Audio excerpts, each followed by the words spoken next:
Okay, so something huge is happening with how we all connect online. A quiet revolution, really. I mean, you've probably felt it, right? But what's actually going on behind the curtain? And we're not just talking about a little trend here. This is a massive, fundamental shift. People are actively leaving those huge public platforms. But why? It really boils down to three main frustrations pushing us to find something, well, better. Now, these might sound kinda academic, but they're things we all feel pretty deeply. Basically, we're just tired of being the product. We're looking for a way out. And those crazy algorithms, it feels like we have zero control, and it's super frustrating. Honestly, it's just plain exhausting trying to keep up with all the constant noise. So, if we're leaving the big guys, where is everyone actually going?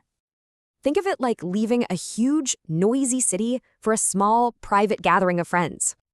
This chart really breaks down the huge difference in what these two approaches actually offer. And this whole movement is only possible because the technology is finally catching up. Yeah, those old, slow platforms, they just don't cut it anymore. We need instant connection. So the key here is making it super easy for anyone to build their own community space. And this is the tech that's enabling this whole new decentralized internet movement.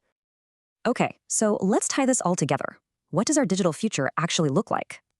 The whole point is to give control back to us, the users, and our smaller groups. At the end of the day, it's about you having way more say over your own digital world. The tech is almost there. So the real question is, are you ready to build yours?